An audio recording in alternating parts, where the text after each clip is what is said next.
Dan lahirnya agama Hindu ini merupakan bentuk dari percampuran kepercayaan antara bangsa Arya dengan bangsa Dravida.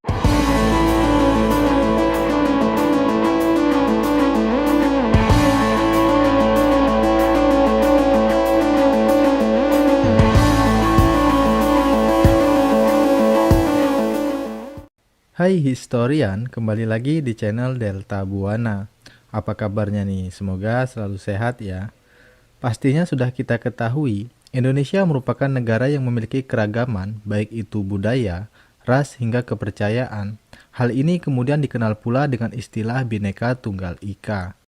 Keragaman tersebut ternyata sudah ada sejak lama. Salah satunya yaitu agama ataupun kepercayaan yang dianut oleh sebagian warga negara Indonesia, yaitu agama Hindu dan juga Buddha. Bahkan jauh sebelum era kolonialisme. Hal ini tentunya bisa dilihat dari peninggalan-peninggalan yang ada, seperti candi, bangunan, serta sejarah yang menjelaskan mengenai kerajaan-kerajaan besar yang bercorak Hindu-Buddha dan sempat eksis di berbagai wilayah Nusantara. Namun, tentu saja agama Hindu dan juga Buddha di Nusantara ini tidak begitu saja. Terdapat proses yang panjang hingga munculnya berbagai teori yang menjelaskan hal tersebut. Dan dalam pembahasan kali ini, kita akan mencari tahu bagaimana sih asal-usul dari agama Hindu dan juga Buddha ini hingga bisa masuk dan juga berkembang di Indonesia, serta sumber ataupun bukti-bukti apa saja yang mendukung hal tersebut. Maka dari itu, siapkan dulu alat tulis kalian karena kita akan segera menuju ke pembahasannya. Oke, let's go. Yang pertama, asal-usul agama Hindu dan Buddha. Sebelum kita membahas bagaimana sejarah agama Hindu dan Buddha di Indonesia, kita membahas terlebih dahulu bagaimana asal-usul dari agama Hindu dan Buddha itu sendiri. Jadi, sejak ribuan tahun sebelum Masehi, di India telah berkembang kebudayaan besar yang letaknya berada di lembah Sungai Indus. Dua pusat kebudayaan di daerah tersebut berada di dua kota kuno yang dikenal dengan nama Mohenjo-daro dan juga Harappa. Pengembangan dua pusat kebudayaan tersebut adalah bangsa Dravida, sekitar tahun 1500 sebelum Masehi. Dan kemudian datanglah bangsa Arya dari Asia Tengah ke lembah Sungai Indus. Bangsa Arya ini datang ke India dengan membawa pengaruh besar seperti tulisan, bahasa, teknologi, hingga kepercayaan. Dan kepercayaan bangsa Arya yang dibawa adalah Veda atau Weda yang nantinya menjadi cikal bakal dari lahirnya agama Hindu. Dan lahirnya agama Hindu ini merupakan bentuk dari percampuran kepercayaan antara bangsa Arya dengan bangsa Dravida. Dalam agama Hindu bersifat politeisme, yaitu percaya kepada beberapa dewa, dan terdapat tiga dewa utama atau Trimurti yang dipuja oleh masyarakat Hindu, yaitu Dewa Brahmana atau Dewa Pencipta, Dewa Wisnu sebagai Dewa Pelindung, dan juga Dewa Shiva sebagai Dewa Pembinasa. Dan ketiga dewa tersebut dikenal dengan sebutan sebagai Trimurti. Sedangkan kitab suci dari agama Hindu ini adalah Weda. Kemudian untuk agama Buddha muncul sekitar tahun 500 sebelum Masehi. Dan pada saat itu, di India telah berkembang kerajaan-kerajaan Hindu yang sangat besar, salah satunya yaitu dinasti Maurya. Dinasti ini mempunyai raja yang sangat terkenal yaitu Raja Asoka.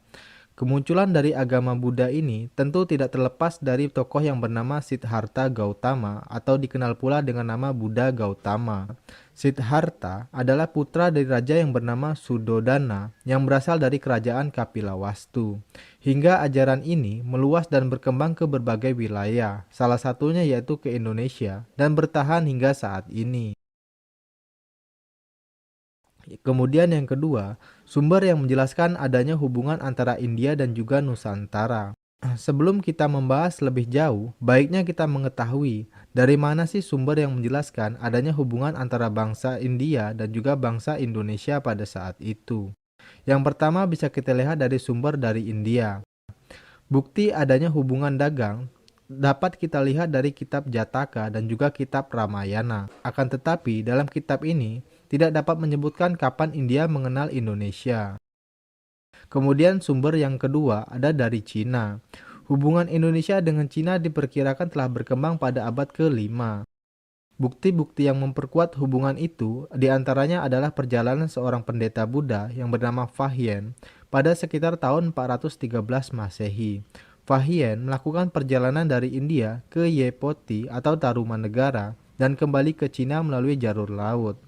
Kemudian selanjutnya ada juga dari Kaisar Cina yaitu Wen Ti yang mengirimkan utusan ke Senpou atau Pulau Jawa.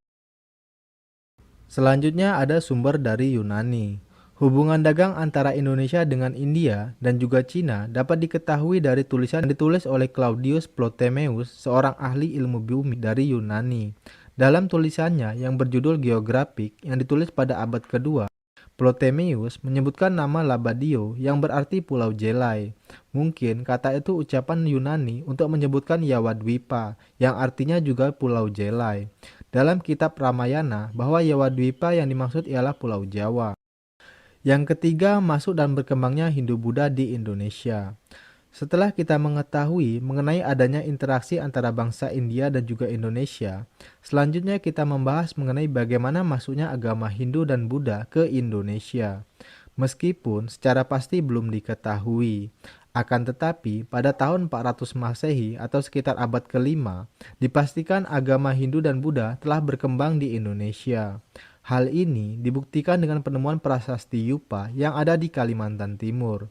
Prasasti tersebut menunjukkan bahwa telah berkembangnya kerajaan Kutai di Kalimantan Timur dengan adanya kerajaan pada tahun 400 Masehi, dan berarti agama Hindu dan Buddha ini telah masuk ke Indonesia sebelum tahun tersebut.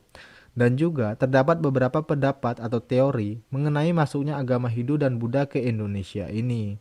Teori-teori tersebut adalah sebagai berikut.